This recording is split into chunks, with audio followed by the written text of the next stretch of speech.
everybody, and welcome to the GameCraft Gamecast on the GamerAccess.com. I'm your host, Bronson Fiore, joined by Anthony Tom. And Aaron Reynolds. Oh my god, he's alive! Woo! I'm alive! He's not Okay. dead! No, I was momentarily put into the ground. Did you ever see that wrestling?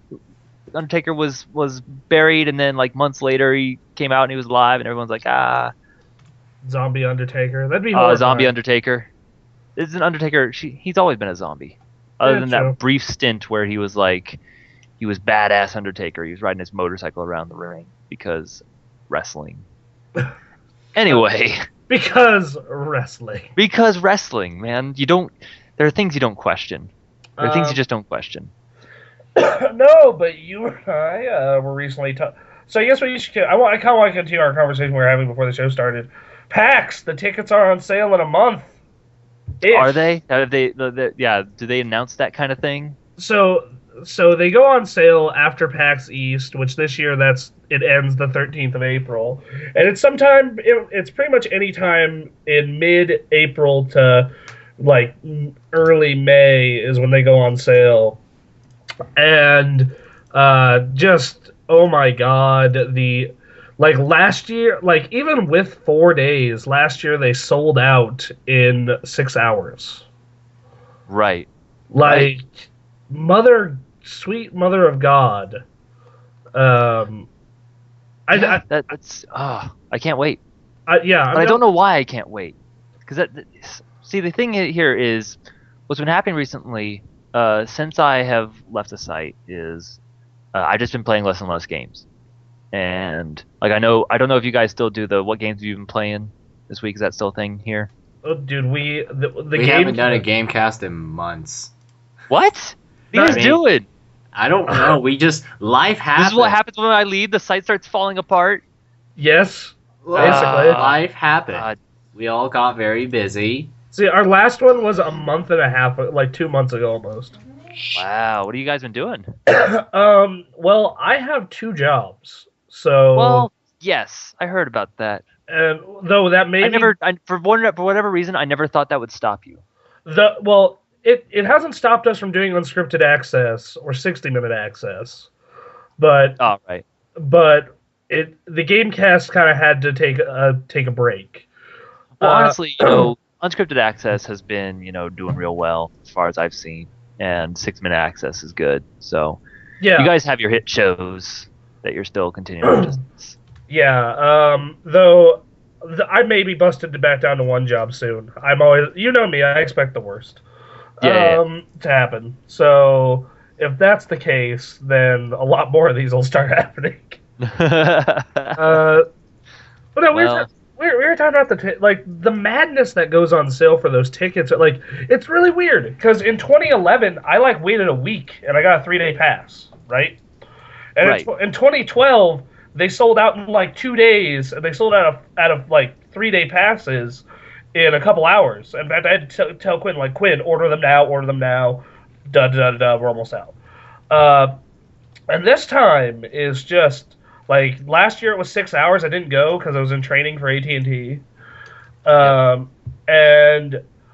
this is, I don't know, man, just, this year, what's it going to be, 2 hours? Well, right, who knows? Video games have become, have been getting bigger and bigger and bigger. And this is the biggest convention that's open to the public, right? Yeah, because E3, everyone just kind of sits at home. And then, the thing that kind of bothers me about PAX Prime is there are people on the East Coast that go to Prime, and I'm just you guys have PAX East for a reason. Well, they haven't gotten as far as I've heard, and from the one PAX that I went to, and the impressions I get from PAX Prime, it's not the same. It's not as big. It's not, but I think that part of that's just because they're in Seattle, which is the biggest city for game development in America. Yeah. Was it Seattle or is it San Francisco? It is the San Francisco area. It is San Francisco area, but if you just type in just the city, strictly the city, then Seattle. And then you have the outskirts, which are also huge tech and game oriented. So That's a big reason for that. Then the Penny Arcade guys actually live there, but PAX East is like no slouch from what I've seen. Like I've looked at Oh, this. no, not at all. I've looked at the schedule and I'm like, yeah, this is pretty fucking similar. In fact, there's some stuff on this schedule that I would rather go to. Though, like if there's another city, if there's a third city, if they were to put a third city, PAX City, in the U.S., from what I've seen, from looking around at like various companies, I'm thinking like Austin. Get like a PAX South. There is something that's pretty much of that already. It's called. Well, it is that, but it's not that. Well, it is that. Like it's just instead of being hosted by Penny Arcade, it's hosted by Rooster Teeth. But that doesn't go as big as PAX does it? Let me put check. it this way: PAX is Rooster Teeth the pilgrimage for gamers. It's not. PAX is. Right. To be right, fair, exactly. To be fair, RTX is in its third year this year. So, that's true. I mean, yeah, I imagine PAX. I don't think PAX the first year sold out in 6 hours. Yeah, no. The leap of faith there. Yeah, like the attendance of the first PAX was ironically enough 1337. Yeah. Which I love how everyone here is a giant nerd, so I was like, huh. Yep, pretty much. So the attendance of the first one was 700, the second's 5,000, last year was 10,000. So I know that it's not a PAX, but at the rate it's growing, it is growing at the rate of the PAXs. So of PAX Prime did anyway. And also they have the Screw Attack Con down there. There's a lot of cons in the Southwest because of Texas. Yeah. The East Coast has a decent amount, and then the West Coast basically just has two really huge ones. Right. To make up for all the we have the two biggest ones open to the public: Comic-Con and PAX Prime. Still, if you want to include Comic-Cons, doesn't New York have one? And yeah, NYC, Seattle. I think. Well, if you want to include Comic-Cons, then if you want to include Comic-Cons, they're all over. But I mean, like the big Comic-Cons, it's basically New York and San Diego. Emerald City is growing, but it's not quite there.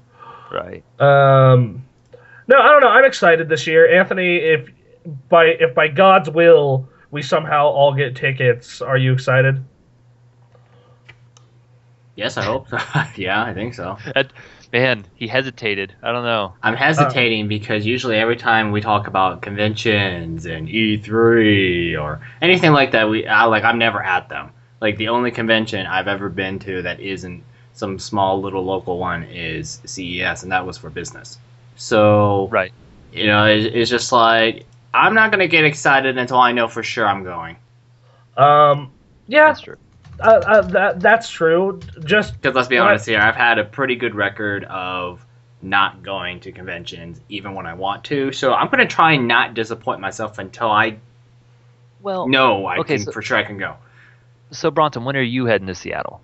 So when am I planning to move there? Moving, yes. If all goes well, December-ish. Oh damn. Okay. Well. No, if I was. Well, I don't know. Like because I can go back to AT&T in May, which means I'll probably start retrain in June, which means I can start working in August, which means I can basically doing those crackhead overtime shifts I was doing, which Anthony knows how good of a mood I was in when I was doing those. Just crankiest man alive, but. But if I do those crazy overtime shifts and really go nuts and find a job up there, yeah, it'll probably be December. All right, okay. Because I'm going to be heading there, if all goes well in May, late May, early June. So, I mean, you'd have one person of support there. Well, like I said, if I had enough money for a U-Haul and a storage unit up there while I just save up to pay rent, that, I would have no problem if you guys were cool with me staying on your couch. But Oh yeah, I'd be down. I don't know how Jerry would feel, but hey, whatever. I'm sure it'd be fine. yeah, so yeah, I don't know. There's a lot of options. Sooner the better, obviously. The sooner I get out of this smoking black hole of a town. Oh God, yeah, no. Ugh. Anyway, hey, so guys, I have like roughly 40 minutes left here with you guys because I am working like a full-time job now. Just had a schedule switch, so I'm gonna wake up real early tomorrow. I know the feeling. Trust me. Yeah, Like I know you do. I love going to work from 7 in the morning till 3:30 in the afternoon, getting an hour break, and then immediately have to be at Moondog for a meeting. It's the best. Yep, that sounds. I basically have enough time to change into more comfortable clothes because one thing good about working at Moondog, they kind of don't give a shit what you dress like. You go change into different clothes and go there for the meeting. That usually lasts a couple of hours. And then talk with the dudes there about, the different builds and what we want to do. Just so you know, if you ever buy a computer from us, everyone, if you want a gaming machine, but you want it sub $1,000, we're going to be spending the majority of our money on the motherboard, the power supply, and the graphics card. Reason is so you can upgrade it more in the future. I don't really think. I don't really think the motherboard is as big of a deal as people think. Yeah, you would be surprised. This is a consumer who's buying a gaming PC instead of building one. Usually the ones that need a very fancy motherboard are the ones who build their own systems because they're the ones who are likely to go through the whole effort of overclocking their own systems. Or we could do it for them. Yeah, well... have like a cheaper motherboard. Have like a cheaper motherboard option because, like, for me, I have like a really, really plain, standard desktop computer motherboard in my system, and it runs an i7. It runs 16 gigabytes of RAM. Like, it's pretty. Like, you couldn't really tell unless you tried doing really crazy things with it. Anyway, I know that we normally do not talk about MOBAs on this podcast, but I sent this to. Well, first let's talk about what we've been playing. I guess I'll start because I'm playing all the new stuff. I'll go in order. Titanfall is still spectacular. Titanfall is great. I have a ton of fun with it. It is the first time since Halo that I've really gotten into a shooter this much. I've almost hit the first level cap. Oh, it does the thing where you can prestige. Yeah, but I've almost hit the first level cap. I'm playing nonstop. I'm absolutely loving it. It is a blast. And you're like, Titanfall? Playing on PC? No. My tax return ended up being double what I thought it was going to be. So, oh, cool. Yep. So what I did is I paid a month worth of bills and bought an Xbox. Good decision or no? We'll see. When E3 hits, I'm sure you'll feel real good about yourself. I will say this. I felt somewhat responsible by spending half of that on bills, at least. Yeah, see? There you go. You're fine. Yeah. Karma. I mean, let's not think about how you could have saved that half to help with moving. But hey, don't shh. Yeah. Nope. Titanfall. But what about unemployment emergency fund? Well, the unemployment emergency fund is what I'm saving by not having to pay bills for a month. So... that's assuming you have a job to help fund your unemployment emergency fund, which I think it's a little bit unfortunate. Yeah. Well, either way. I don't know. I'm not exactly the Titanfall. best guy to be giving financial advice, but... And I still have a job, if that one job just goes through. So, anyway, Titanfall is really cool. You guys have any questions about it, or...? No, I've been playing it. So exactly how many modes and exactly how many more modes do they have that is not in the beta that we saw a month ago? There's a couple. I'd have to boot up the game to look at them. The main big one is campaign mode, where it tries to tell set pieces and a story in a multiplayer game. It's interesting. I'm not sure exactly how well it works, but it's all right. Yeah. So basically it's just story on a multiplayer map, right? Yeah, and like set pieces. That definitely reminds me of Star Wars Battlefront 2, which I just played like an hour ago, actually. Basically, the whole story of that game is just standard maps that people just shoot at each other at, but they just kind of turned it into a story. Yeah, Huh. similar scenario. Then I also played Metal Gear Solid 5 Ground Zeroes, which I got. Okay. I actually ended up getting that game for free. Because what happened is as we told on Unscripted Access, my iPhone 4S decided to randomly just jump out of my hand and kill itself. Ah, Dear goodness, I did not know your phone wanted to commit suicide. Yep. did you see any Like, signs? what did you do to it? Did you make it call, the hotline number? Did you I tell the encourage you to call that phone number. to call this like the suicide hotline for help? No, I did call Quinn once though. Well, that's the exact opposite. What are you doing? um.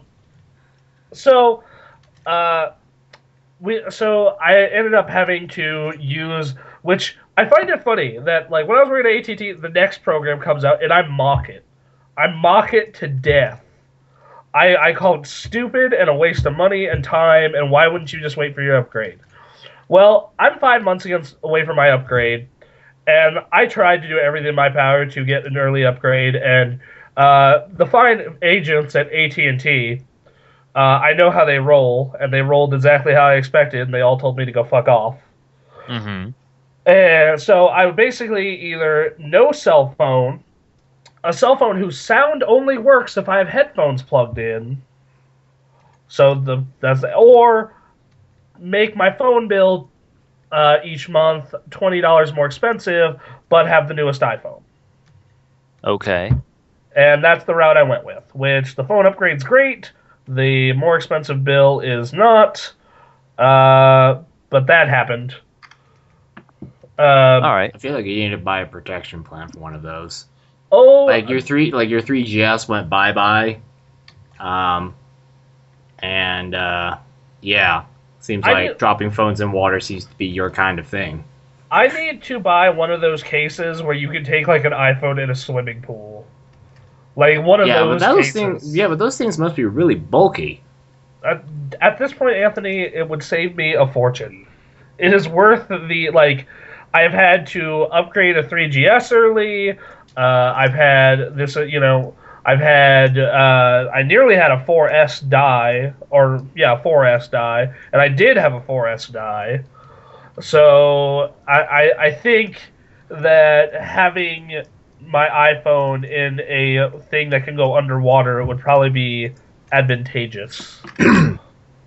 Anyway. Well, in that case, though, you're gonna, when you're in Seattle, when you ever walk across a bridge, if there is a bridge you're going to be walking over, slips out of your hand, falls into the river below. God, fuck it. That's probably how my luck rolls, but... Anyway, I played Metal Gear Ground Zero. And the way I got it is I traded in that old iPhone, and that thing paid off Infamous, it paid off Metal Gear, and it took $100 off of my Xbox One. Jesus. I got $190 for it. Wow. I got Ground Zeroes.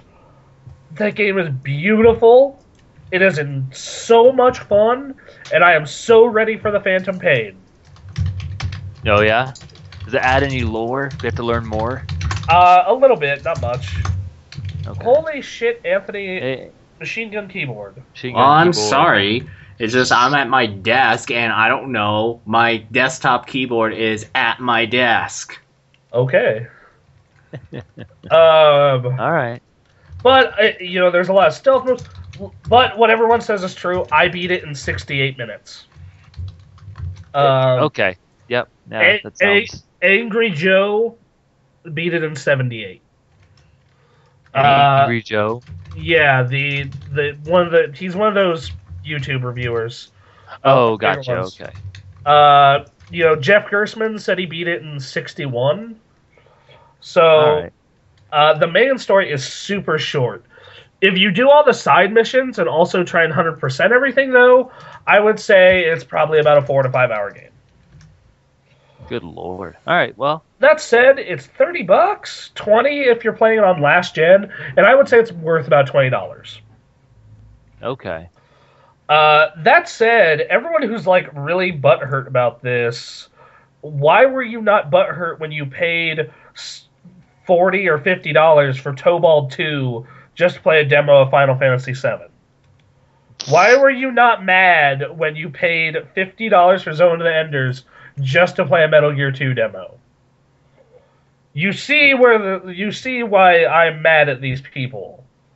Like, I don't know. Like, I don't see why anyone should be mad about any of that. Prices will go down, and at some point your demand will meet with the amount of money you feel like you should pay, and you'll be fine, regardless. Yeah, and it's a great game. If you are like, I will say this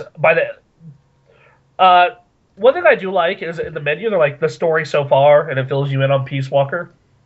What happened in it? Because this does take place right after Peace Walker.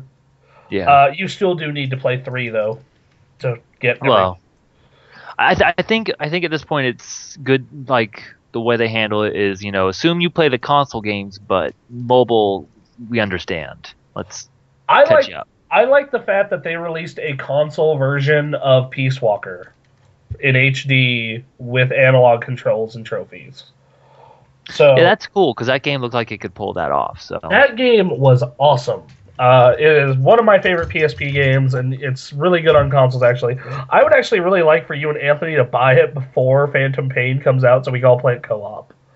But okay, well. But Metal Gear Ground Zeroes is really good. The side missions are funny. There's this one mission where you rescue... So, spoiler alert. You rescue Hideo Kojima. Whoa. That is the most sudden spoiler alert ever. You just like, spoiler alert, okay, you only have 2 seconds to shut off your audio somehow. I'm sorry, if you're sitting at a computer, that means you have to find whatever your audio player is, and if you're in your car, you're suddenly grabbing your phone, or, sorry, car is the wrong one. Like, when you're in your car, you have to, like, find your volume button in the 2 seconds, and if you're on your phone, you have to, like, quit your internet browser, and you have to multitask on the phone, and already browsing has already spoiled the game. Well, here's what you do. You put in the Jeopardy music for like 3 seconds. Good idea. Okay, well, you're done.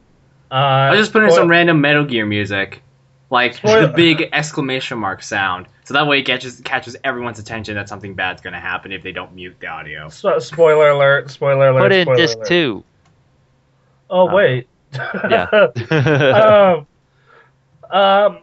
But no, in one mission, you assault the base on a helicopter and rescue. Spoiler alert! Spoiler alert! Spoiler alert! That's always spoiler alert. Hideo Kojima. That's ridiculous. Well, yeah, that is actually kind of a spoiler, if I'm honest. It's hilarious. Like, it's not plot what year related, does this game take place in? Wait, what? What year does this game take place in? 1975 or 4. So, baby Hideo Kojima? No, like old man Hideo Kojima, current Hideo Kojima. So he somehow so Hideo Kojima, through his madness and brilliance, all conceived this time machine to travel back to the 1970s. Yep. That's what we're saying is that Hideo Kojima lived. He was born in like the 1900s, early 1900s, and then traveled forward in his 30s and 40s to tell us the story in these games. All right. So, anyway, follow me on that. That doesn't exactly explain his tastes in food. Nothing's really going to, Why does he keep posting it on Twitter? I don't know. No one knows. That's just one of his personal quirks, really. I guess. You are trying to understand. I guess that gives him that gives him personality, right? It gives him personality. One thing about because it could be just like any other game developer and just post nothing but really boring stuff that everyone else talks about. I don't know. David Jaffe has a pretty interesting Twitter, but I know.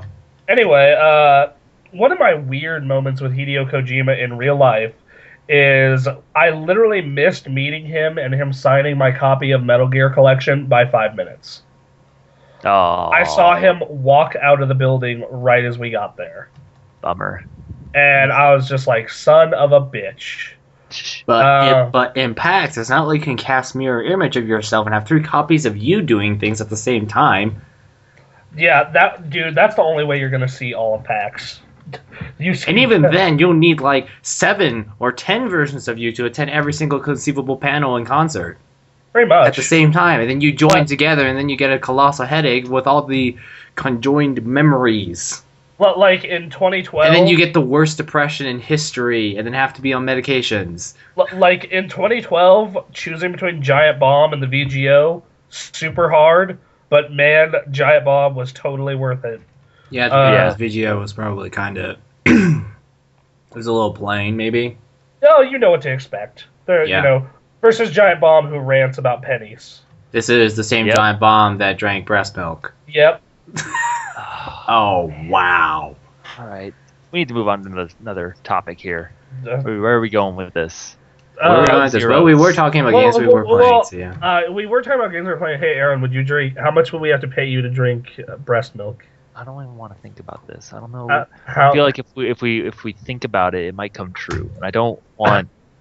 How much? I don't want any of this to happen. How much? It would be a lot of money. It would be a lot of money. 200.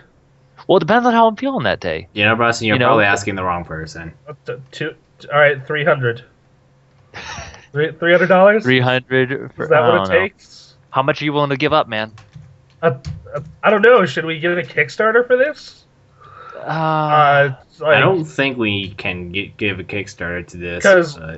Because I personally am willing to go $200, and if Anthony is willing to kick in some money, and I know Nick would be willing to kick in some money. Really? $200 of our own money just so Aaron can take a sip of breast milk? See, I don't think it wouldn't be a sip if we're doing this. It has to be one of those containers like that the dude drunk. Like a shot glass. Yeah, like a shot glass worth of breast milk. At least a shot glass, full shot glass.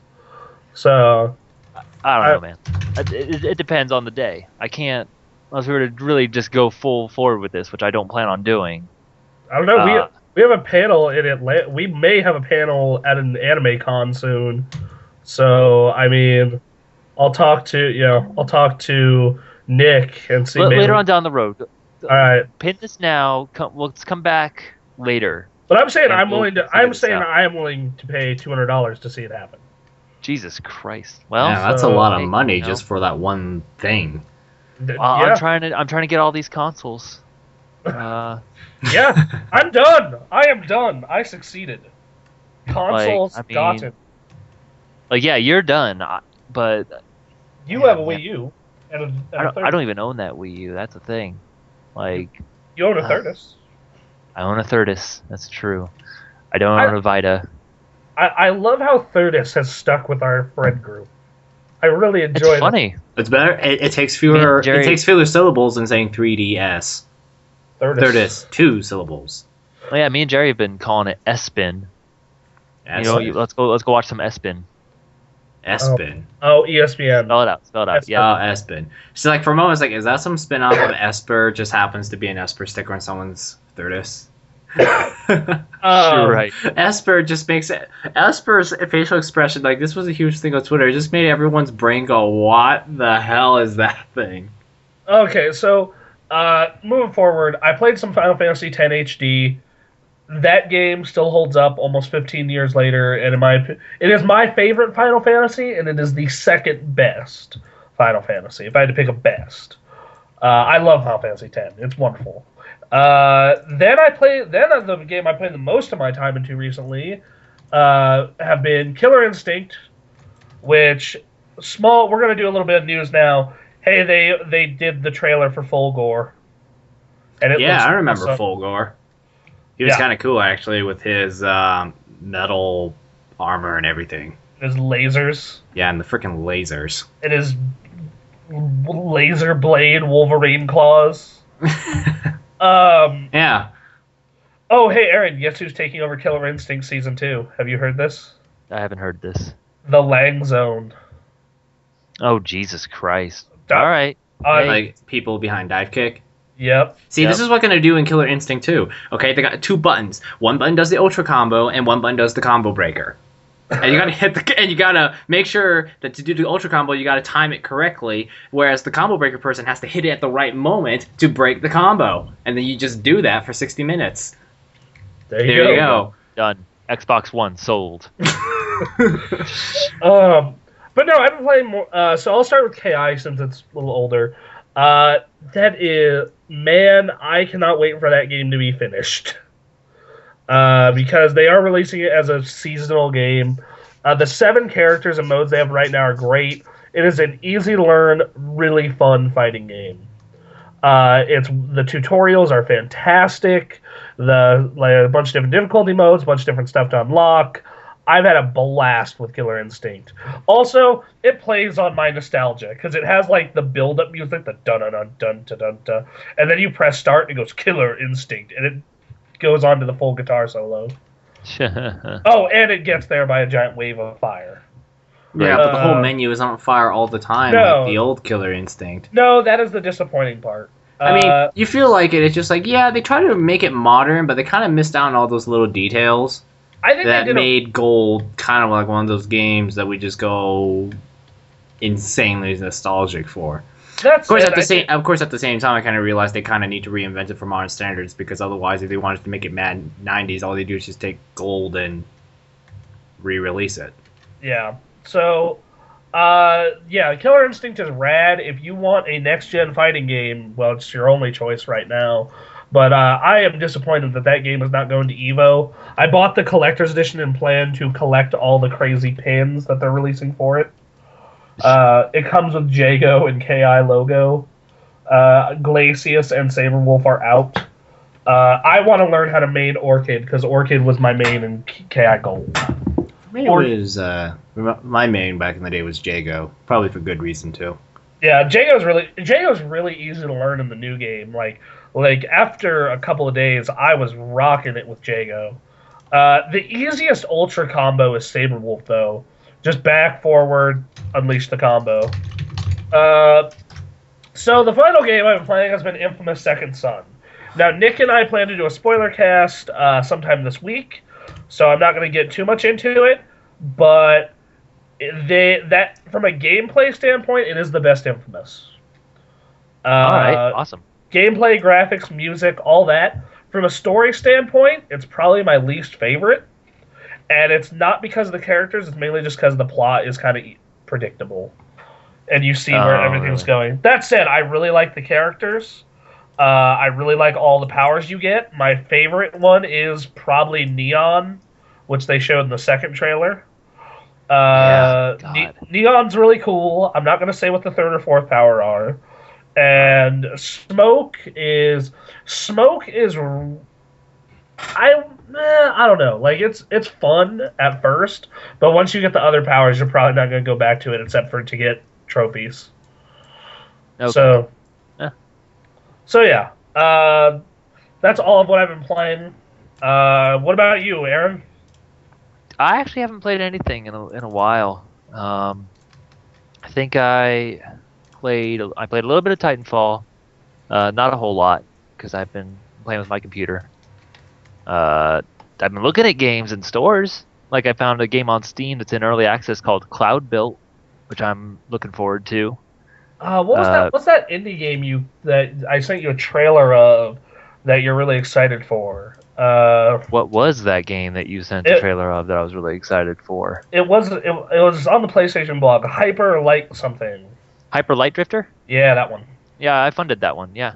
Yeah, the only game I funded is Comic Star Heroine, and I'm just sitting here like, oh, it'll come eventually. Right, exactly. Yeah. Okay, so I actually had a debate within myself today that because I traded in Madden because what? I'm sorry, it's just yeah. So Ronson, you probably should have bought that game card. It's very good value, you know. And I'm always a proponent for good gaming value. Thanks, Satan. Thank you. So I'll catch you up on this story, Aaron. I traded in Madden and got $32 today. Okay. And I was like, oh, what am I going to use this on? And I lowered it down to 3 things. The Vita version of Final Fantasy X/10-2. Because I want to take that game with me. Which I'll pick. But then I thought, I'll pick that up later down the line when it's cheaper, right?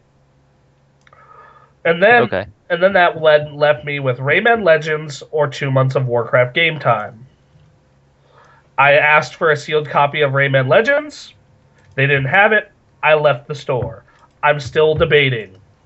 Yeah, because I really want to play Rayman Legends because that was an awesome Wii U game. Oh yeah, it's been so long since we've done a podcast. I haven't got to talk about this. Donkey Kong Country Tropical Freeze is the shit. That game is fucking awesome.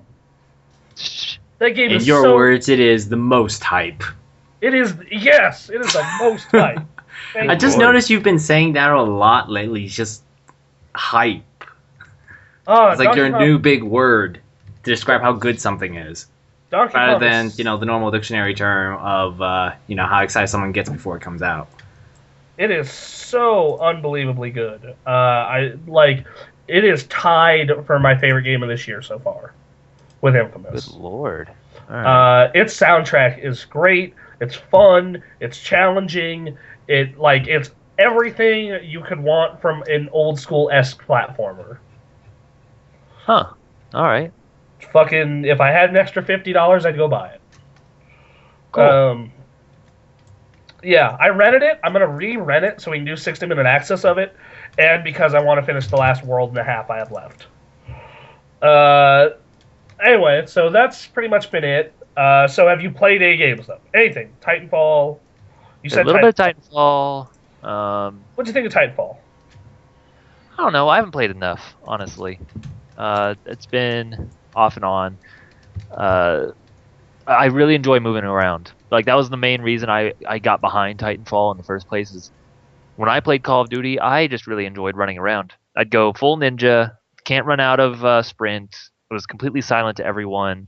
I'm going to jump up this box and jump on the rooftop and jump to the other rooftop. I'm going to throw a grenade and see if it lands. All right, cool. And then jump to another rooftop, then jump down and stab this guy in the back. And if I got one kill from that run, I'm a happy man. I'll have a terrible kill-death ratio, but if I got a few awesome kills, I am satisfied. And that's what Titanfall does.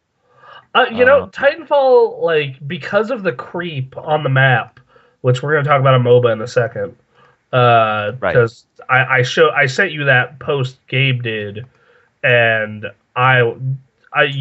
creep. So basically, dummy guys. Yes. A normal person talks. Yes. Okay. Right. Yep. But okay, so Bronson, what were you saying?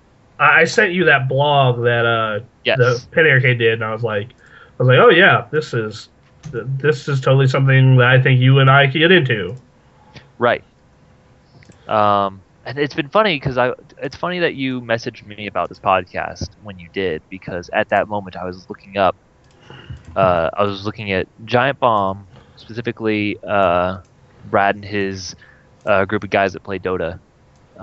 Went to check it out. They played some Heroes of the Storm, and of course I jumped straight to the comments to see. All right, well, I know this is a huge Dota place, and maybe minority of League of Legends players. Let's see what they think of this, while also throwing shots at each other. And man, did that deliver! How'd that go, man? All over the internet. But so Dota obviously is they're basically the people who are playing Dota 2 are treating how PC gamers treat console wars. It's not a real game. They figure yourself. They figure they are above everyone else. That there's no point in even playing others because you're just, I don't know, they're just lesser.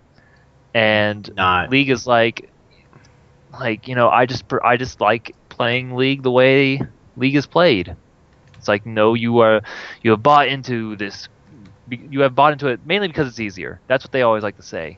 You like League because it's easier. You won't play a man's game. How come they're not engineers? I don't know.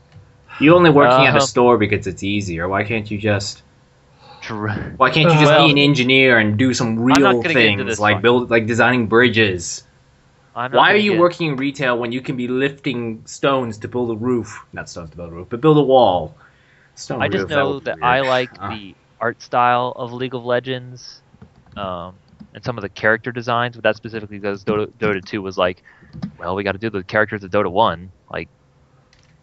We're not gonna deviate from that. Anyway, so I like that. So I decided to check out Heroes of the Storm because playing both Dota 2 and League of Legends, I said, man, I don't want to have to keep a grocery list of items to buy throughout all this. I don't want to have to worry about any of this. And anyway, like I have pretty much resigned that I'm not a MOBA person because one of the requirements is that you need to be able to learn everything about every character in the same way a fighting game. Like you have to learn everything about every character. You have to learn how every character plays, so that when you potentially meet up with one of them, you know what to do with your character in regards to what they are likely to do. Okay, well, like a MOBA, like everyone's just kind of, I wouldn't say everyone, but I feel like those people are just kind of caught up thinking about, you need to be this deep into things to be considered credible. You need to, be this intense and do this and do this and do this. When really the problem is that for a lot of us, that's too much work. It is way, way too much work. And for all of you, and I understand the mentality. Okay, because it's just a natural thing for dudes to be extremely skilled at something. That's just how dudes are. They want to be very good at something. We all kind of have that feeling. We all want to be great at something and show off to people that we're good. And that's just one of the things that deeply satisfy dudes like us. The problem is that obviously it does get a little out of hand. But everyone's kind of good at different things, and whenever you're good at something and it gets questioned, people can get defensive about it, which I feel is what's probably happening here. Now, I understand the huge appeal of MOBAs. I mean, I freaking played League of Legends for like 3 months. But I get it the problem is that the only reason I got into Dota for a little bit there. But the only reason why I played League for 3 months is because I had nothing else to do for most of the summer. Like, what other games did I have? $20 games, meh. Yeah. Another problem with it is that has come across. Other than, like, these games are obviously good. They wouldn't have the amazing good games they have if they did. These are these is basically like these games are like the definition of hardcore. If I want to reuse that terrible term from the last decade. But these games are really intense because it's like you got to think of so many things. When you're good at it, it's so satisfying because you worked so hard to get to that point, and the high of winning is so high. But the problem is that the crash is really hard when you lose. But it's just like I said, it's too much work. Okay, it's too much work. It's just to keep up in that game is so difficult that for people like me, it just doesn't work. Like, for example, back when I played League, I usually played only one character, which meant that this character had to be very versatile. I played Kayle, because Kayle just totally fit in my style just fine, and no one played as Kayle, so I thought it would be great. So what did I have to do? Well, in addition to learning the basic controls, I freaking had to go on the internet and read entire pages after page of guides to learn this term. Like, I freaking had to constantly pull up a glossary of terms to learn what stuff means. I had to learn about item builds. And then, of course, these item builds don't work all the time. So you have to adjust your item build, but there's so many items that you now have to think of situational builds. For example, do you want to focus a bit more on damage, or do you notice that your team is kind of lacking a bit of health, so you might want a bit more of a tanky build? And it's so much work. And not to mention, you have to think about characters that counter your character, and then you have to think counters to counters, and you got to think of this situation, that situation. It's just it's really deep, but it's a lot of work. All right, so one thing, have you guys bothered to watch that Dota 2 documentary that's on Steam for free? I haven't. I want to. Okay, you guys should watch that. But so Heroes of the Storm is being pegged as the more casual open MOBA, and I'm just gonna read snippets from Gabe's post about it and from what I've been watching in live streams. So I managed to score a couple. He says, I like playing League of Legends. It's more humane than Dota, which I can't get into. League of Legends strips out some of the fiddly bits like killing your own minions and messengers that bring you your gear from the store. Well, Heroes of the Storm gets rid of even more fiddly shit, and the result, in my opinion, is more fun. It's possible that what you like is fiddly shit, though. I hate buying stuff in a MOBA. I hate getting yelled at because I bought the wrong boots or didn't get the right cape. It's like the video game version of high school, and just like high school, I find shopping intimidating. In Heroes of the Storm, there is no item shop. That's not to say there are not choices, and that's actually what I like. I want to customize my character in the course of the game, and Heroes of the Storm does that through quick decisions, not through shoes.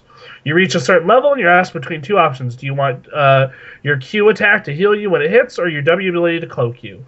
Pick one, then keep playing. The ability to not just fine-tune your character, but some people like selling back their gear and the other parts of build. Also, I'm a big fan of different maps. So that's one thing with Here's the Storm, is there are different maps that work differently. And there are different objectives on those maps. Fighting in my lane is cool, and I know how to do it, but when things get crazy when you mix in these other objectives. I know I need to hold my lane, but I also know that if I don't grab the altar that just spawned, the other team might control the Dragon Knight. Each map has a parallel objective. Finally, the last thing he's brought up here is I love leveling as a team. It opens the door for all kinds of new cooperative play. A hero who stays back at the base but augments the play of another hero is cool. I was chasing down a player who was running away from me. He would have escaped, except I had this crazy bug hat that Taiko was controlling and sending out stuns. He doesn't have to worry about getting kills and gold because we are leveling up as a team, not as individuals. So that kind of play is possible. I can hear my playing friends groan when they read this stuff. I understand it's not for some. For some, this sounds like the worst thing ever. If you are that player, Here's the Storm might not be for you. It is for me, and I could not be happier. Yeah. So here's the thing. You're like, I almost feel like this is almost kind of like a Smash Brothers situation sometimes, because Smash Brothers is not a real fighting game, y'all. Something like that. Wait, Smash Brothers is a fighting game? What?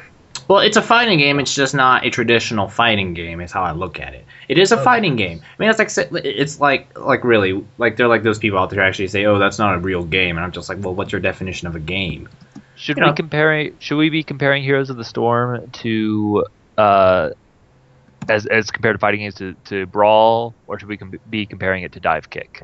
Dive Kick is more insane in its attempts, but the path is clearly the same.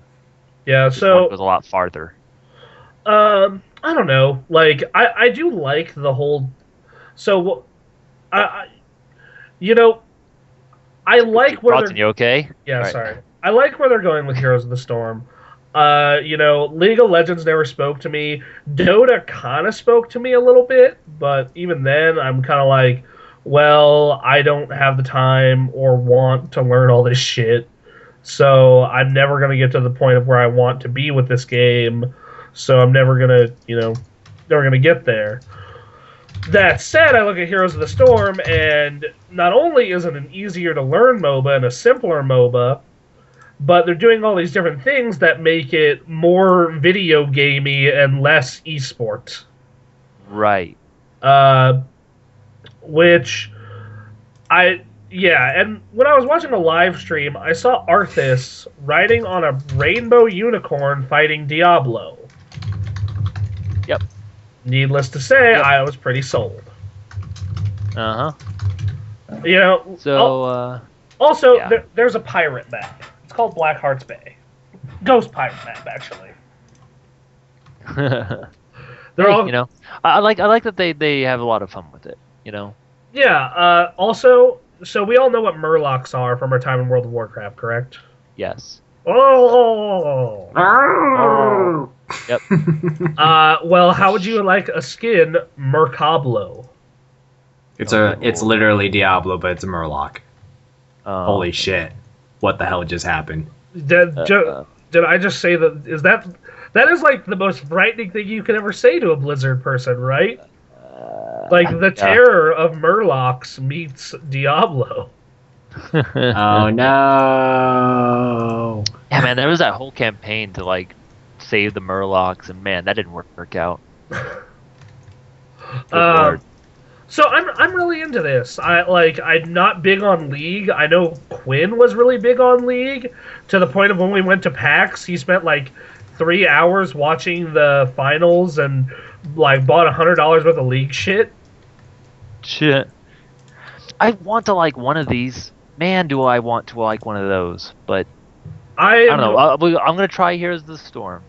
I'm gonna say that I'm gonna try so I've been doing some of our PR stuff, and I am basically gonna beg for a couple of beta keys.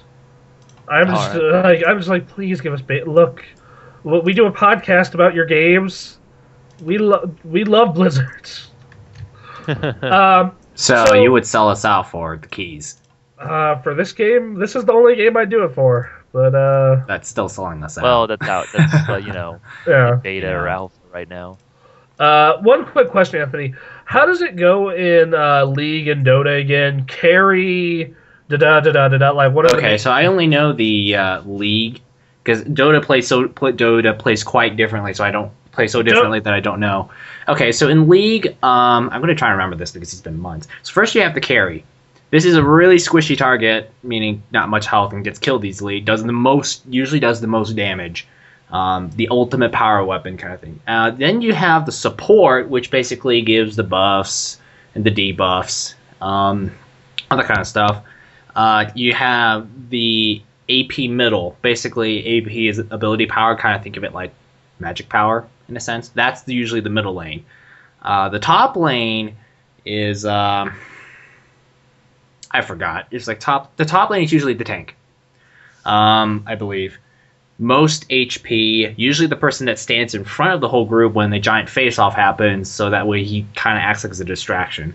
And then you have what's known as a jungler, which is the person that goes about throughout that woods area between lanes, killing things to help get more experience and gold. And his job is kind of like be an ambush kind of guy too, jungling around. So those are usually the 5 people that you get. Okay, so the way that this does it is there are 4 of them. So 4 on each side? Oh, no, there's 5v5, but there are 4 types of, like, what you described. There is the warrior. Warriors such as Diablo can dive right into melee, soaking up damage and dealing it back. Assassins. Assassins like Caribbean deal tremendous damage and can pick off unsuspecting enemies, but must choose their battles carefully as they can dish more than they can take. Support. Heroes like Malfurion can swing the tide of battle, assisting with healing, buffs, and other abilities to manipulate the battlefield in the favor of allies. Specialist. Other types include the Siege and Commander heroes, which are more specialized roles that bring different strengths as you build your team. Okay, so it's Warrior, Assassin, Support, and Specialist. Specialist, okay. Okay, being different straight out the door already. Okay. Yeah, so it's gonna be free to play, and you're gonna be able to unlock characters through money or through just playing. The skins are gonna be the same way, but the skins are gonna be more expensive to earn through in-game cash, which even they say, while mounts get you around the battleground speed and style, is that Raynor riding a rainbow pony? Like one of the skins they have here is Lumberjack Uther.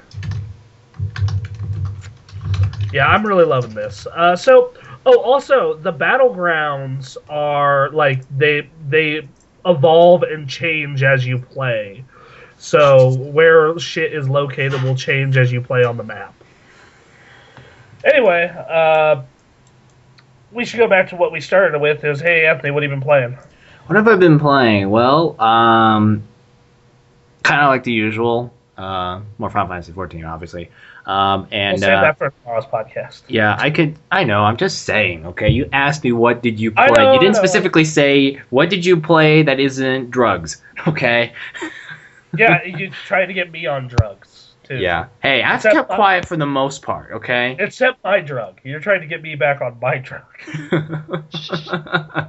Anyways, so other games I've been playing, more Grand Theft Auto 4. I'm doing, sorry, not Grand Theft Auto 4, Grand Theft Auto 5. Apparently, I'm doing the GTA 4 thing where all I do is just get in a car, cause trouble, and then proceed to let the police chase me for 10 minutes to see how long I would survive in my vehicle before it gets totally wrecked and I get shot dead. Yeah, I did that in GTA 4, and I did that in GTA 4 for like 2 years before I finally got bored of it. All right. So I did that. I did play The Witch in 100 Night. Yeah, we got sent a review code of that. So, Aaron, I requested to review Danganronpa. It's a really fun, really obscure Vita, basically adventure game. Old school style adventure game / courtroom simulator. And ever since, NIS has just been super cool with us. There's here's our press announcements. Here, have a code for a witch in the 100 Night. Well, that's cool. So we hear that. Yeah, which is weird because Namco just does not respond to what I send them stuff. But that's weird. I will say this: if you ever work PR, even the slightest little bit of it, you will find that it is the weirdest crap ever. I'm sure. Anyway, so. Hey guys, I'm actually gonna have to take this moment to head out.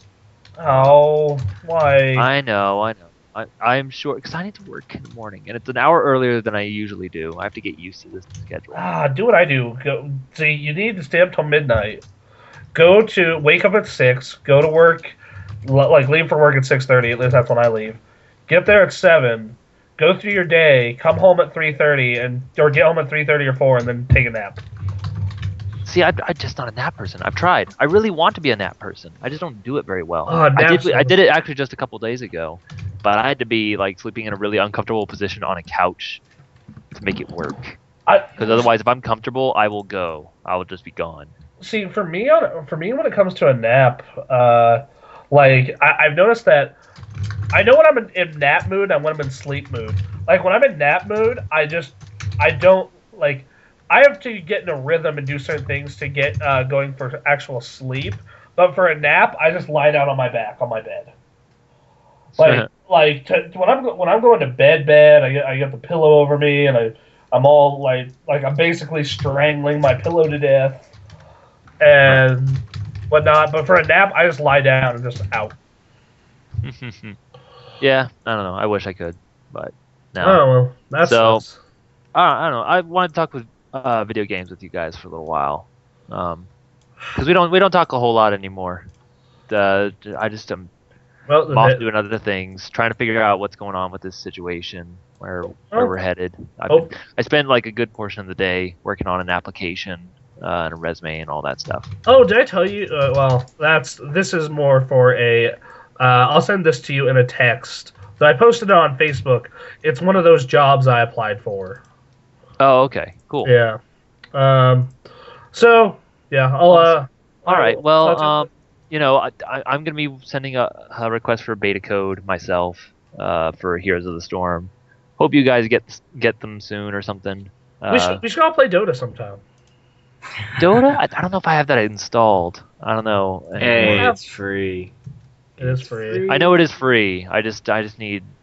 See, the problem is all the big ones. Yeah, for me, the problem with Dota is that unless it's one of those once a year things, when was the last time I played Dota? For our charity run and Extra stuff? Life, yeah. Extra Life, yeah, for our charity run. That's the only time I'm willing to play Dota because 1, it's for the children, and that's very important. 2, because for the children, we're making fools of ourselves to make money. Yep. I will say that I am very excited that I actually had a brief moment where I got a double or triple kill during that brief moment, even though I had 3 kills and 21 deaths. Yeah, no, same here. Yeah, no, I did terrible. I did get the most kills on our team though, so that made me feel pretty beast. Yeah, that's pretty beast. I also found it really funny. I got the most kills on a shitty team. Woo! I just find it really funny that I just get good humor because we're level 1s. And right. we're level 1s, and obviously level 1s get frustrated extremely easily. quite a few of them. And I just find it very funny when League players come into Dota, do poorly, and start raging on the chat channel. I just laugh at that. I'm just like, what did you expect? You expect this to be a League clone with a Valve Dota face on it? No. So, this is a MOBA, but it plays very differently. So that's one thing I will say that, like, that's the number one thing that turned me away from League of Legends towards Dota, is the Dota community, while not super great, will at least help you and be like, no, this is what you should do, this is how you should do this. Versus the League community is like, why do you suck so fucking bad, new person? I know this is your first game, new person, but fuck you. God. See, let me tell you this. In the case of Dota, it's linked to your Steam account. So if you are harassing people, your entire games library is going to be locked out. That's quite a lot to lose. Whereas in Dota, the worst thing that could happen is you get a temporary suspension. Yeah. Actually, speaking of communities, I found it really, really funny that a few months back, Riot Games released this picture that says, League of Legends, a legendary community. And everyone just laughed at it. Laughed at that picture. Because because Riot Games were saying League of Legends has talked more than anything else. It's mentioned this many times on Facebook and this and this. But so basically from a statistics standpoint, sure, you've got a legendary community. From a actual subjective viewpoint, sorry, is it subjective or objective? Subjective. From a subjective viewpoint, no. League of Legends has one of the worst communities. During a I guess I'm very fortunate that it doesn't happen to me very often, but during like about a 1 or 2 week period, I got severely verbally harassed twice. Yep. Twice. Actually, not twice. 3 times. And I remember I got verbally harassed twice in a row.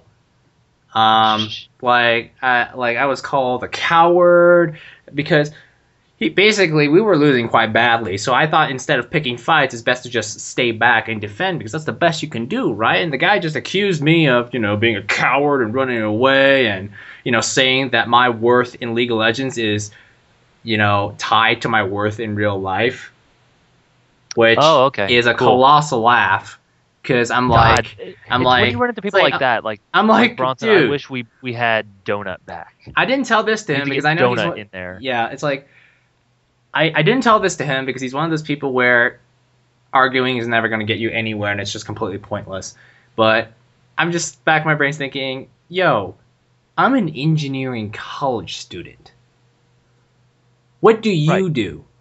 What do you do? Like, that's just one of the things. I know it's kind of probably sounds like classism when you kind of take a big overall picture of it, but I just kind of feel like if anybody ever kind of comes up to me and says that, oh, you're worthless, you can't do shit, oh, you mean nothing to me, and I'm just like, oh, you're shit because you played bad at this game. It's just he's apparently, from what I can understand, I can't tell if he was just doing it just for the lulz, or he's just doing it because he actually believes in it. But either case, he's basically saying, oh, your worth in this game is tied to your worth in real life. And I'm just like, I'm a college engineering student who's going to be paid, if I get a job in the industry, who's going to have one of the top 10 starting salaries in the country. What do? You work at Jimmy John's delivering freaky fast pizza delivery? For minimum wage? Look, hang on. But that's kind of a cataclysm. Well, were we talking Anthony, you need to get a retail job here, man. You need to I know.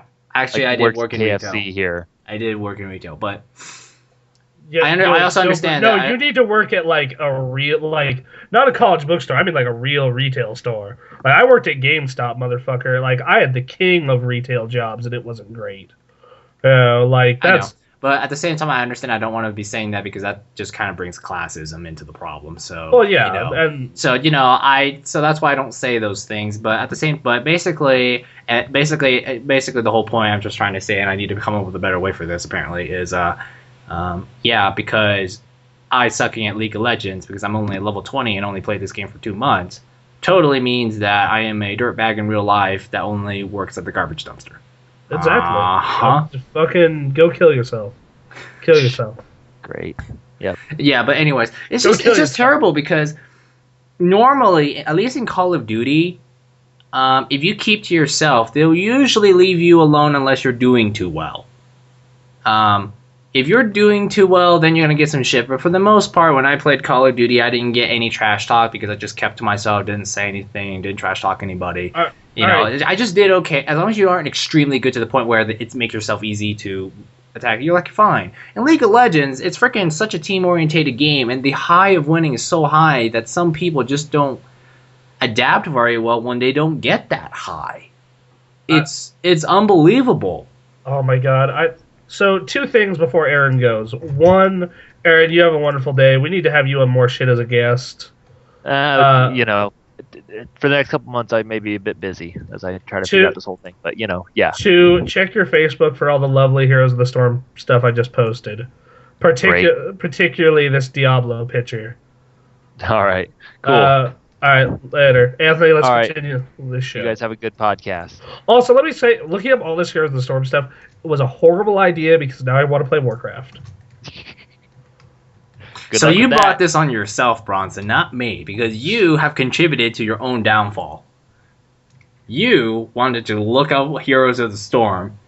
I didn't tell you to do that. I know.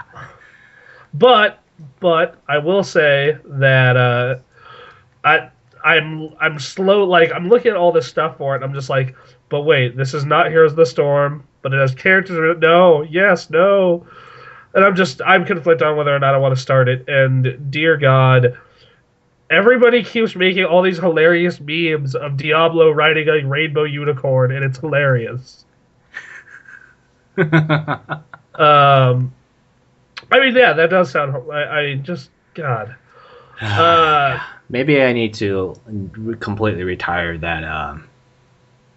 Retire the. What do you do kind of thing? Because I'm like, that's kind of a bit of a jerk statement. Yeah, you're kind of, well, yeah, and like that's like, as I look back at it, she's like, you know what, that sounds like a jerk statement. That's like exactly the kind of stuff that people in all the like in multiplayer games, when they kind of just look down upon people, like that kind of statement probably makes me look like that. And I think maybe that's not the best way to say I'm not worthless. Yeah, that's just bringing classism again, Yeah. Anyway, basically, I've just learned like the best way to do is that if it's basically what I quickly learned is that normally I don't get stuff like that very often, but I quickly learned that if I ever get stuff like that, the best you can do is to completely ignore them, because if they notice that you don't care or you don't respond, they're gonna think you're probably not listening. Yeah, it's like shouting at a wall. The wall's not gonna respond back to you. Sure, you might think the wall has hurt feelings, but the wall is not doing anything. Pretty much. Yeah. Anyways. Oh, God. Yeah.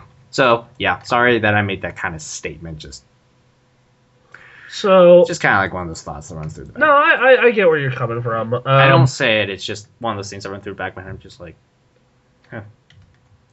Actually, to have something like that happen twice in a row was unbelievable. Because normally it doesn't happen like that, but apparently in League it does. Well, I mean, it's exactly why, like, when playing Titanfall, I don't have my microphone plugged in. Yeah, if you are not extremely good, because when you're extremely good, they look for a reason why they lost, and they usually point to the guy who did the best. Yeah. As long as you're not extremely good and you keep to yourself, they actually leave you alone. You just block communication out, and it's okay. Even if you are extremely bad, because apparently people are so full of themselves is not the right word. People are so focused on their own personal performance that they don't really look at the team, because in shooters like that, a single person can carry an entire team. So if one person sucks, it's not like they really care, unless everyone on the team sucks. Then they care. Whereas in a MOBA, if one person does poorly, it's going to really drag everyone down.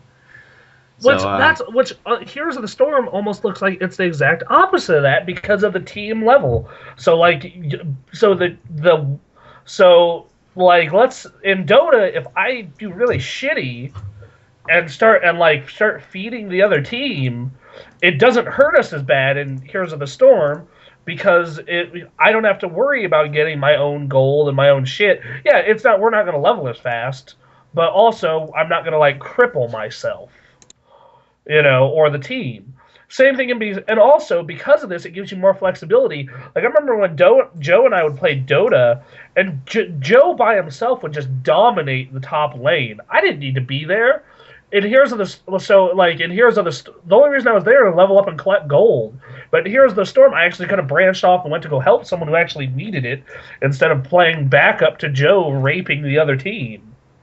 So I mean, like that. So I don't know. This allows some really interesting flexibility. I'm super excited.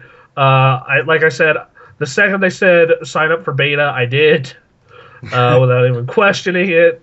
And I think I have the computer specs that they hope. I'm signed up on my laptop, so I'm hoping they look at it and go, okay, he has a machine that can run this. Anyway, I think so. You played Final Fantasy. Did you play anything else? Yeah, I want to talk about Forza 5. I know I only played for an hour for 60-minute access. That's fine. I actually want to talk about Xbox One as a whole because I have one now. Okay, yeah. I want to talk about Forza 5 because obviously I care about driving games. So basically, I've always had this problem with Forza, especially with Forza 3 and maybe to a bigger extent Forza 4, where I felt like they were focusing too much on making cars look beautiful, which is fine and all.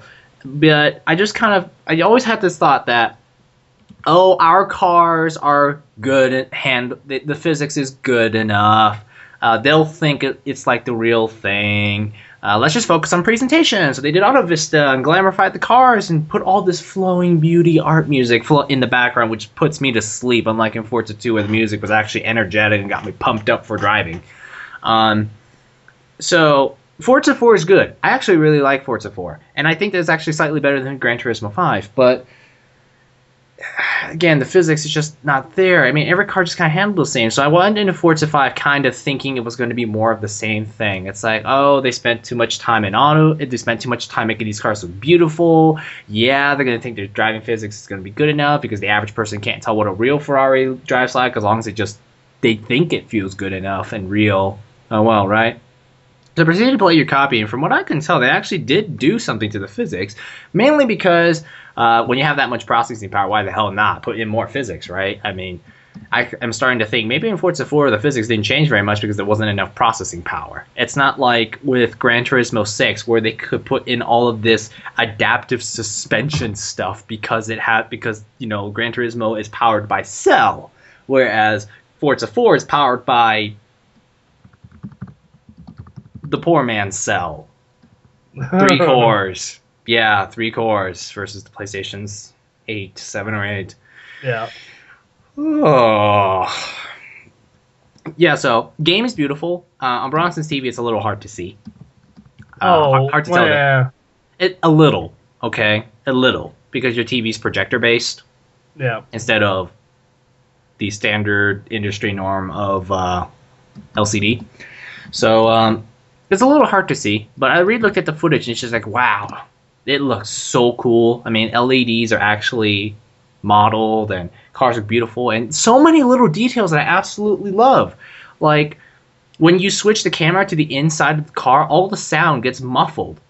I mean, in racing, in other games like GT6 and 360 Forzas, this car sounds exactly almost the same on the inside as it does on the outside, which makes no sense because when you're inside of the car, everything's just kind of muffled because of sound insulation and everything. But in Forza 5, they did it, and I really love that. I really love the detail to the cars.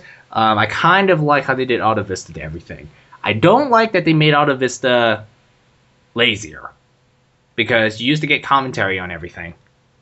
Granted, it was only like 20 cars in Forza 4, but it was kind of cool. And when you started the button, you see the whole dashboard light up and start. Whereas in Forza 5, they didn't commentate, from what I could see. And when you push a button to start, you can barely hear the starter motor turn.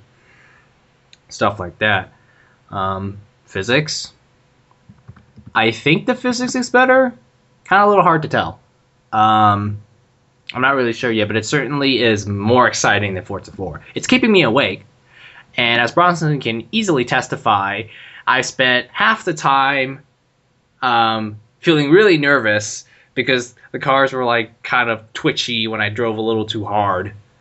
And yeah, my review on the Hennessy Venom GT. You nailed it, Bronson. All right. Yeah. It's a good game, but I feel that it being a launch title kind of suffered because of being a launch title. You only get like the cars list. I mean, there were just things about it just kind of seemed like if they had more time, it would be great instead of just good. All right, I'm gonna stop you there and talk about the Xbox One for a little bit. So I got my Xbox One. I got my tax return in, and I went out and I bought an Xbox One and Killer Instinct Penultimate Edition, which is the collector's edition that has everything in it. And then you buy these pins throughout the year that you put in as a pin book of all the KI characters. I thought it was cool. Most people won't because they're not big KI fans. That system, there are times where I feel like it's the fucking future. Like, it just feels super high tech, and it's just like it is the coolest thing out there. And then there are other times where it just feels like a giant fucking step backwards, and what the fuck are you doing, Microsoft? So yeah. All of that hinges on the reliability of voice recognition. Well, not only that, just like some things like, okay, I love that Snap app, right? Where you can snap, like, and I used it a lot, especially because right now I'm playing a lot of Titanfall, where I'm just grinding challenges, and I'm just like, okay, I want a podcast or something on in the background. Well, YouTube doesn't have its own app to run in the background, and I found that a lot of videos kind of don't run super great in the background either. And then Netflix, before you can get Netflix to run the movie or thing you want to run properly, you have to open it first before snapping. So there are a couple of things like that where it's just like, oh, God, this is fucking obnoxious. And why doesn't YouTube have a separate app to snap? Ah! So, like, so that's really annoying. But today I was playing Titanfall, and I had Giant Bomb snapped. I was listening to the Bombcast while fucking playing without having to turn on my laptop or have my phone next to me. And that was fucking awesome. Same thing with the voice controls. Like, where I'm in the middle of a game, or this was a really cool feature. This was a really cool minor feature. We were in between Titanfall games, right? Like that 90-second break in between games. Yeah. And I said, I want to check my progress and achievements, which I'll get to that part next. And I'm looking through my achievements and seeing what my progress is. And then it pops up, your game is ready. And hold this to go back to your game. And I did it. It brought me back to Titanfall as the match was starting. Like, that was super fucking cool. Another thing that's cool is the achievement progress. Achievements every achievement for every game tracks how far you are in it. So, like, let's say you need to let's say you need to get 100 kills with this gun. It'll tell you what percentage you are to that. So, let's say it's 100 kills with that gun, and it says 66%. You got 44 kills to go. And this is for every game. Every game has more detailed achievement tracking. I thought that was super cool. I thought as a Blu-ray player, it was fine. Like, it wasn't really any worse than, like, I still say the best Blu-ray player is probably the PS3. That said, it's fine. I don't know. I really like the system. It's huge. Like, between it and its power supply, like, this thing is gigantic. I mean, and it has the look and feel of a VCR from 1992. Yeah. Yeah. It definitely does. That said, I really like it. I've really been enjoying the games on it. KI, super awesome. Forza's been fun. Titanfall has just been amazing. Like, if Titanfall was actually exclusive and not bullshit exclusive, it would be a reason to buy the system. I mean, I've been having a blast with it. That said, it I don't know. Like, it has, oh man, it has some problems. But I like, if it came down to, well, you can only have one because this question is asinine. Which would you get, this or the PS4? I would get the PS4, and that $100 does matter.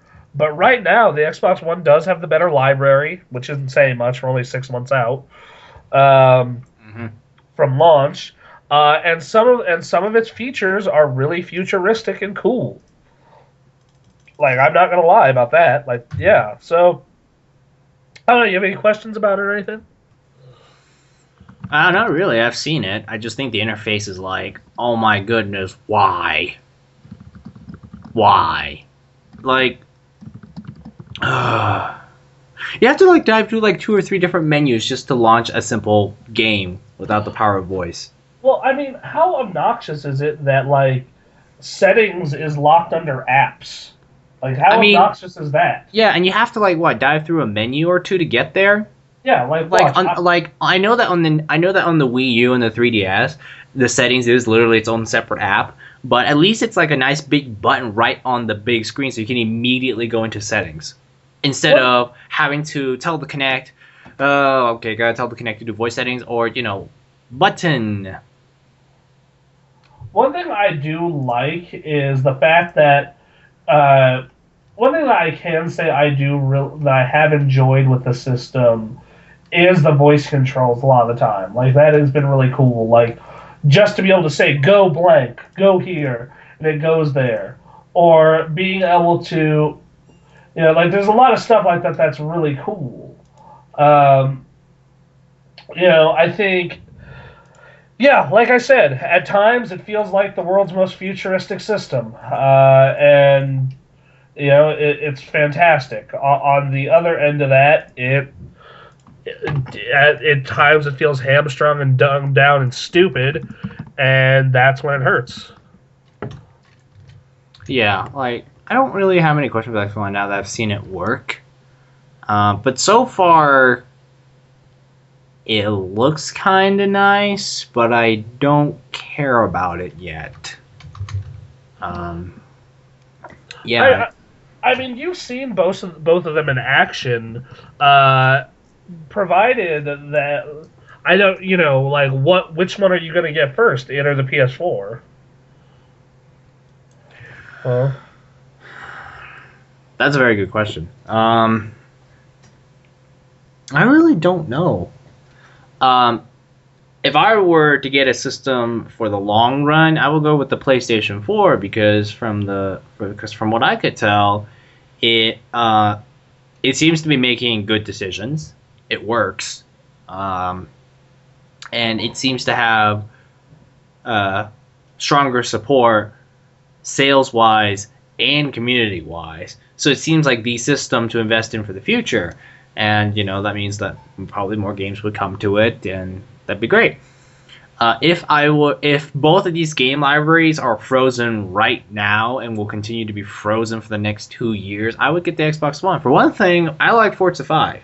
And I actually kind of had the thought today that, that Forza 5 is good. I like Forza 5.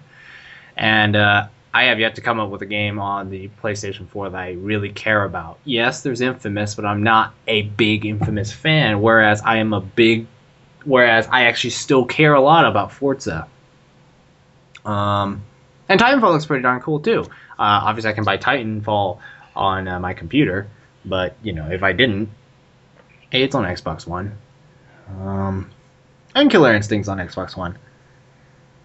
Yeah, for some reason, Xbox One just has games that interest me more, even though it's just only like 2 or 3 games, which isn't much. A lot of people have been complaining about how Sony hasn't announced their big third-party stuff. I honestly think they're waiting for E3 because we don't know. Like, they have so many studios that we have no fucking idea what they are doing. Like, they have so many studios where it's just like, what the hell? Yeah. Well,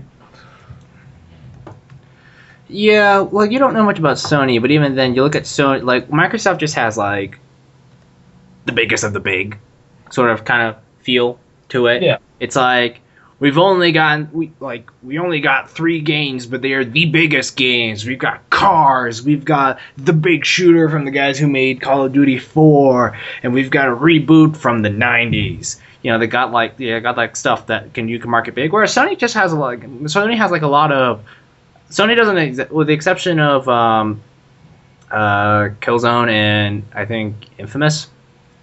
Yeah. You don't exactly have the biggest of the big. Like, you don't have the ones that come with an army of marketing, but you have a lot of smaller stuff to kind of make sure that the system kind of make sure the system has something for you, even if it may be some small little game that no one's ever heard of. Yeah, and like It's like a system that's kind of like, it's not trying to be a celebrity. It's just trying to get fundamentals done first, while trying to be, cool and stuff. And yeah. And one thing I will say is that I know that when I am done with this initial like Xbox One lineup, because I've been playing a lot of it recently because it's new and I'm catching up on all the stuff I didn't play at launch. But when that's all caught up, I don't know when the next time I am going to play my my Xbox One will be. Like that's the real question. Yeah. I don't know. Both those systems don't really interest me enough. I mean, yeah, it's just I kind of feel like if I buy an Xbox One or PlayStation 4, it's just going to sit there gathering dust, like my Wii U. Yeah, it's not like back when I first got my Xbox 360, I was sitting playing Oblivion all day long, or it's not like when I got my PlayStation 3 where I sat down and played Gran Turismo 5 all the time and got Uncharted and all that kind of stuff. It's just like right now, it just... Well, yeah, because it's early in the life cycle. That said... Yeah. I use those free PlayStation Plus games. Those are not reasons to buy the system, but they are reasons to keep playing it. Like, Don't Starve. I put a good 20 hours into Don't Starve. I put a good, there's so much. There's so many. The way Jim Sterling put it is, those aren't system sellers, but they are system justifiers. Like, there are reasons to continue playing the system and being into it, even though the AAAs aren't out yet,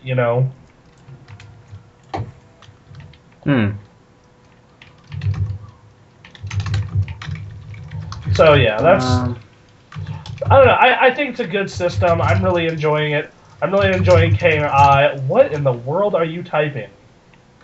You have to understand I'm playing a game right now. Oh, what game? It requires a lot of typing to talk. What game? Oh, god damn it, Anthony. At least I'm not furiously clicking in like a giant, fighting against a giant boss with like 20 other people, okay? To be fair, I concentrated very well during that. Yeah, but I don't, okay? To be fair, I'm actually playing Killer Instinct right now, so... Yeah, anyway, I don't know. I like both the systems. I like the Wii U. I like all three of them. They're all great.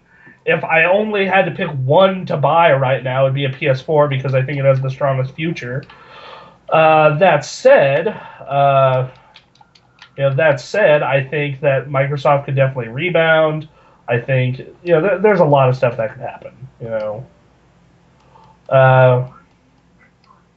don't know, Anthony. If you could only buy one of the three, and that is your system for the generation, which are you buying? Ooh, that's just an evil question. Can I just say that? Yes.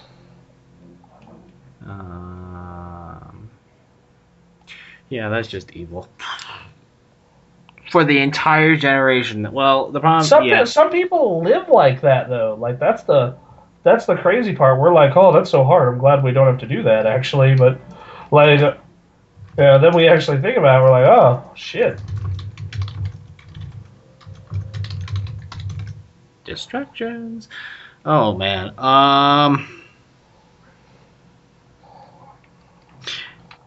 So are we excluding the PC from this, or is the PC included in this list of you can only have one system? So let's say in one universe you can have a PC to play games, and in the other you can't.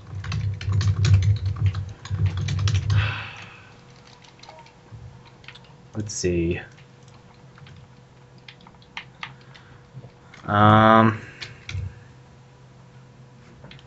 Some games you can play on PC and some you can't. I'm gonna say the Wii U. For some reason, I really don't know, because no matter what platform you pick, you're gonna miss out on something. Because I don't know. I guess I'm still kind of a bit of a sucker for Nintendo. Oh, okay, so for me, my answer is if I can't have a PC to play games on, I'm definitely getting a PS4. Absolutely. If I can have a PC to play games on, though, then I'm getting a Wii U. Because then I will get the vast majority of multiplats, but I will also have the Nintendo exclusives. Oh. Okay. So that's my logic there. I love Nintendo, but if like I can't PC game, and they're my only console, I can't play video games anymore. I'm sorry, they're not enough by themselves. Like that's I know the Nintendo fanboys are crying, but that's how it is for me. Okay. Anyway, yeah, I really don't have a good answer for that question, because it just kind of feel like I just always kind of feel that it's too early to say that question. Because if it was like, because a good example would be back in 2007, if you could only have one system for the generation, what would you pick? Well, I would pick the Xbox 360, and I'm sure a lot of people would say the Xbox 360 because the PS3 didn't look really good at the time. And then fast forward about 4 years, and then I would say, oh yeah, sure, I would definitely go for the PlayStation 4. Yeah, I mean, so the thing is though, is like some people live like that though. Like that's the madness to me, I guess. Is like there are people who like they bought the system, and that they like that is going to be their system for the generation like that.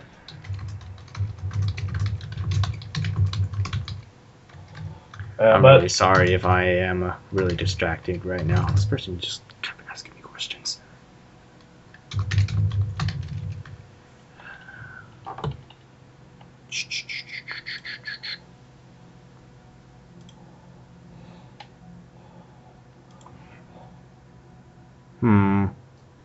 So, I guess we should talk about news. Any recent news that you really want to discuss? Not really. I don't have any news that I can think about it since after Unscripted happened. Yeah, I don't know, there might have been something last... I know this is not really sad to most people, but man, that's a bummer if Feedbackula's done. No more Feedbackula. That's disappointing to me.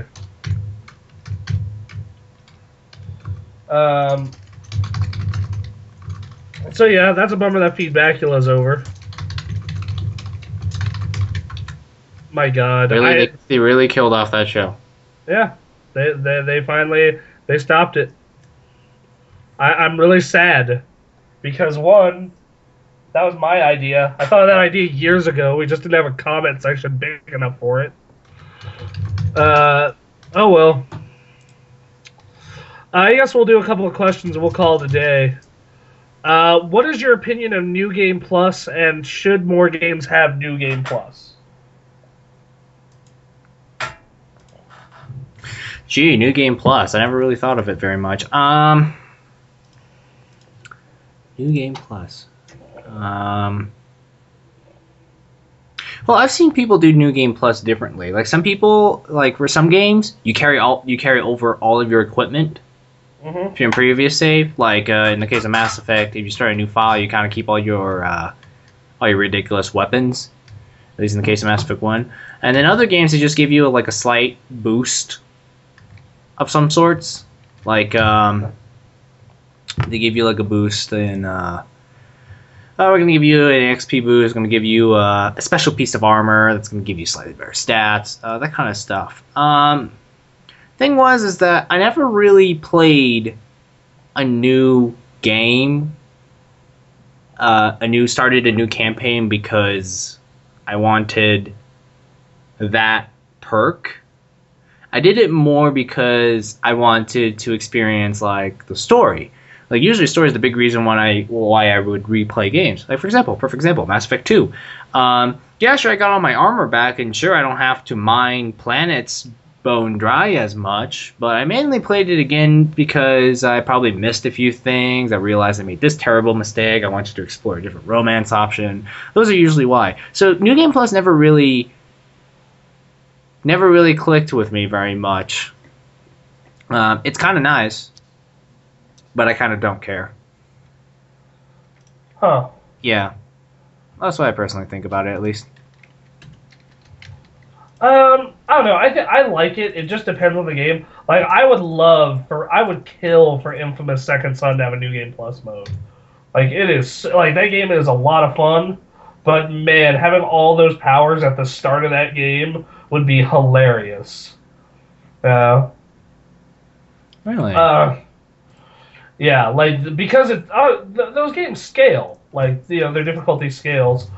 And I'm just like, oh my god, why can't, oh man, like, why can't I have these powers at the beginning of the game just to mess around?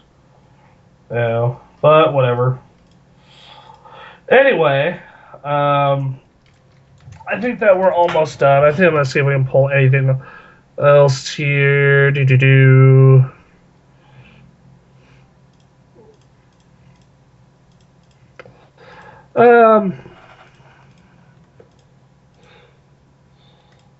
I really apologize to you and our listeners because this person sent me a request and I'm like really distracted by it. I am thinking about opening a new rule when it comes to MMOs and podcasts. Oh yeah, sure, because you didn't do these things while I don't know, podcasting. Yes, you're just very good at hiding it. Yeah, exactly. It's like you go by the philosophy of it's not cheating if you don't get caught. Which I don't believe in that, because that's like saying, oh, it's not a crime if you don't get caught. Which is still bad. Okay, well, take that how you will. But besides, I've been playing it for like most of this podcast now without being severely distracted. Mainly because Aaron was here helping cover me. Yeah, if Aaron wasn't here to help cover you, I would have brought it up. I don't know. It's just I've been doing a good job. It's just all of a sudden this person was like asking me to make something, and it's like, oh. Anyways, I told them I'm going to be slow because I'm so distracted. But anyways, actually I have my attention now that I'm just putting things on autopilot. So well, great. Yeah, awesome. But at least I gave a pretty good answer for New Game Plus. It never stood out to me really. Everything's carried over was. Yeah, I guess it worked out. I don't know. All right. Just was never really a big reason why I started a new game. All right. Let's see. Yeah, I don't know anything else. So I guess we should talk about random bull stuff and plans for the site. So I am actually. We've talked about this in the past. I've actually thought about doing an anime show, and I've talked with Anthony about what my general idea is. So. If we do it, and I am not promising us that we are, expect summer 2014. That's pretty much what I'm saying. Summer 2014 for the anime show that I want. I told you about that, right? Yeah, we've talked about it for a very, very long time. It's just that I haven't really exactly been the biggest proponent of it because like we are the gamer access, not the Final Fantasy access or the anime access. I would just like to say Nick gave me the okay on the Gamer Show because there's a lot of I know, crossover. and that's totally up to him. It's just I personally wasn't really the biggest supporter of it because of that. Anyway, although you do need to consistently find people who are going to keep it a regular series. I wasn't going to do a podcast. I actually, I looked on the internet. I'm like, man, there are not any anime review or news shows. Like, barely any. Just, like, none. And it wouldn't be a regular series. Like, if I'm lucky, I'd like to do it once a month. And it's where I just, like, talk about an anime I really like or watched and really, really hated. Yeah, that just kind of reminded me of something. You know how those big gaming sites are like part of a bigger network of sorts, and they all have like these subdivisions, like freaking IGN is like part of like GameSpy, and forgot what other stuff they have. I just thought you have the Gamer Access and the Anime Access part of the Access network. We would be working to death trying to maintain all that BS if we somehow don't expand our staff at that point. But just a crazy idea. Yeah, I'm saying crazy idea. Yeah, I'm saying right now it's hard enough as it is to maintain the Gamer Access and one anime show. So I'm not gonna be all like, oh yeah, we should do both, do all this stuff. Oh yeah. Yeah, but we'll figure that out when the future comes by. Yeah. Alright. I'm actually testing out Twitch streaming on the Xbox One as this is recording. So, one thing I don't like about the Xbox One is like all its Twitch stuff and all its like. First off, I like the fact that I can archive broadcasts, so that's nice.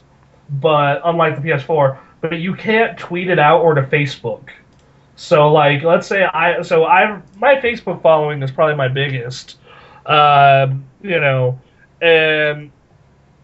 I can't send it out to Facebook. I just have to post on Facebook through my computer. Hey, I'm doing a KI stream right now. Da da da da da. You should come watch it. Versus it's built into the PlayStation 4. Okay. So I don't know. I don't know. That's just my take on that. What's your opinion? Do you wish they had that built in, or the broadcasting? Yeah, or not the broadcasting, but Facebook with the broadcasting. It's built into both of them now, so I mean. Well, I don't really use Facebook. Okay, so for me, I flat out don't care one bit. Yeah, but when we're doing Extra Life this year, which we are because we do it every year, on the PS4 we're gonna be able to say, hey, we're doing Destiny or Uncharted 4 streaming now. Come check us out on our Facebook and on our Twitter. But we won't be able to do that on our on the Xbox One for Halo 2 anniversary, which has all been but confirmed. Like it's just like someone asked him, so if you guys were going to do Halo 2 anniversary, what would be the most important thing you'd have to get right? A smile. He just smiles and said, well, if we were going to do it, we would have to get multiplayer right. Absolutely have to. Like basically saying like, look, we're working on it. Halo 5 is not going to come out till 2015, but in the meantime, you guys are getting the Halo 2 anniversary, which is fine by me because I put a ridiculous amount of time into Halo 2, and I am always up for more of it. I don't know. Okay. Anthony, anything else you want to talk about? News, possible show ideas? Yeah, well, actually, hey guys, we're really sorry about Super Mega Awesome Go Playtime. We are really sorry about that. Like, I actually checked the file. We haven't. The last time we recorded was early February, so it's been nearly 2 months since episode 60, and we had just finished filming it today. Which, we're gonna get back on that and finish that game. We will definitely finish it this summer. We will finish it this summer, and then we'll start Penny Arcade whenever, and after that we're taking the world's longest break from that show.